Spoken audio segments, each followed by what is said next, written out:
The Little Soul with a Big Smile, a story by Pahoehoe's mom. All the very best stories start with once upon a time. Therefore, that is how we shall begin. Once upon a time, high up in the heavens at the far end of the earth, the Creator walked into the room of new souls.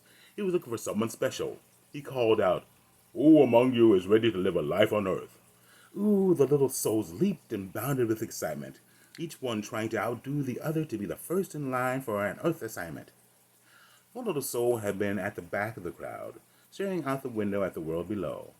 He gazed for a moment longer before making his way up front and sitting his very best sit at the feet of the Creator. "Well, hello there, little one," he said. "And why is it you'd like to go spend some time on earth?" The little soul replied, "You see, I've been watching over the rainbow's edge, and there's a lady down there, and she's been crying for some time now. I can't say why, but I think she needs me." The answer was simple, generous, and wise. Yes, this was the little soul he was looking for. The Creator knelt down, looked the little soul over, and tried to prepare him a bit for what lay ahead. "You need to understand, the lady you've been watching might not recognize you right away. She might give you a funny, hard to pronounce name. She might not speak the same language as you. You need to understand that, as a living being on earth, your physical body may not always work the way you expect. There will be many good times, but there will be difficult times as well." The little soul considered all this for a moment and asked, "Will there be love?" The Creator replied, "Oh, yes, there is love. You may have to look hard for it at times, but there is love." The little soul gave a big smile and said, "Then I shall spend my time on earth finding the love and sharing with the lady and everyone else I meet there."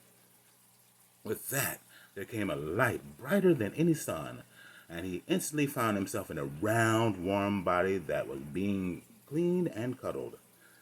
When mother's milk was offered, he ate heartily.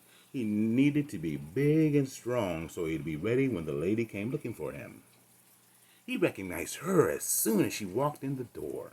It was the lady he'd seen crying. She, on the other hand, didn't seem to recognize him at all. She kept reaching for his brother.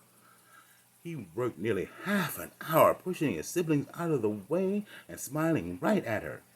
By the time she finally picked him up and called him Pahoehoe, he was exhausted and frankly a little perturbed. But no matter, he had his new parents and was going to his new home. Once there, he realized his job might be a little harder than he had anticipated.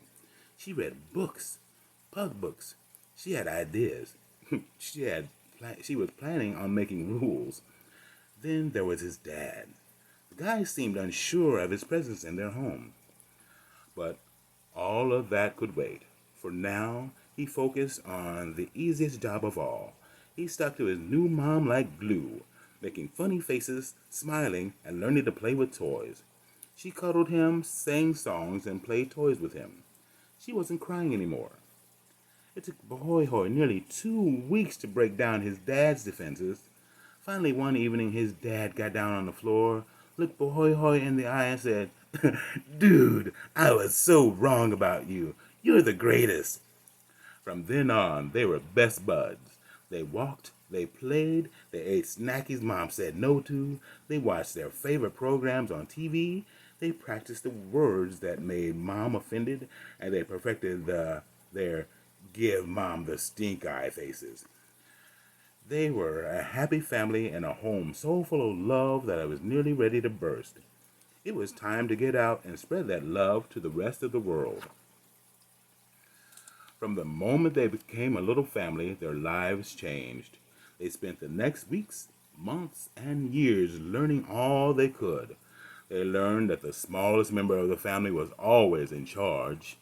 They learned that winter is cold and pooping outside sucks, but that Christmas is the best and makes up for it. That pizza was the best snack ever and big enough to share. That suitcases are bad things, and should not leave the house unless the pug got to go too. Most of all, they learned that the more love you gave away, the more love you get back. Even at the vet, their lives were perfect. But as the Creator had foretold, Pahoehoe's earth body had been made differently than others. It was going to start working differently. Once again, their lives were going to be changed. He had been blessed, really. Most pups born like him lost their mobility within their first year or two of life. He had been allowed to run and play nearly 5 years before anyone knew he was different. One day he was walking, the next he was wobbling and stumbling.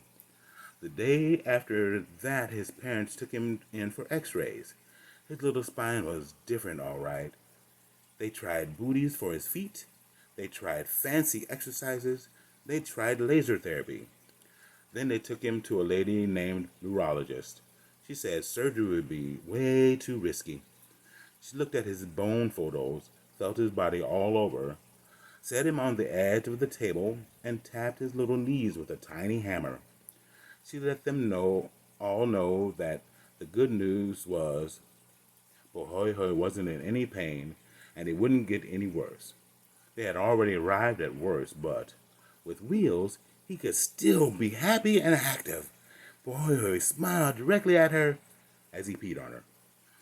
His amazing vet lady did all his measurements, and his parents ordered some fancy wheels. Through all of this, the little family felt scared, angry, and all alone. They knew for sure that their lives were changed forever. It was 2 full weeks before Pahoehoe finally accepted his wheels. But once he finally took a few steps and realized they could help him walk again, it was game on. It wasn't until his parents visited a community called Instagram that they all found out there were others in the world just like him. They made friends and shared stories. They also learned that there were some parents being told dogs with mobility issues will never have a good quality of life. They should be put down. This wasn't right. Pahoehoe gathered a handful of friends, and together the little team set out to show the world just how great life could be. The response they got was overwhelming. People cheered them on. They left encouraging messages. They asked questions to be better educated, and they asked how they could help. They met a woman with a big, strong voice named Mama Cynthia who knew how to raise money. They met more friends in wheels, and they met still more friends who needed wheels but didn't have them yet. The hashtag Wheeling Pug Relay USA was born. The little family who once left felt scared and alone suddenly had a whole world of friends, and became their goal to make sure that the other families feeling scared and alone got the love and support they needed. For over 14 years, no matter what obstacles were thrown his way, Pahoehoe just smiled, laughed, and continued spreading the love. He made friends everywhere he went. He had his picture taken by people he didn't even know. He made public appearances, went on play dates, and was featured in other people's posts. He went live on IG holding raffles and fundraisers. He received cards and gifts from friends worldwide. He tasted every snacky imaginable. He learned that if he used his smile just right, those snackies came more frequently. He eventually turned that love of snacks into beautiful works of art. He even learned to tell time, and every evening, promptly at 7 p.m., he snuggled next to his dad, get a massage while they watched Jeopardy. Between the two of them, they always knew all the answers.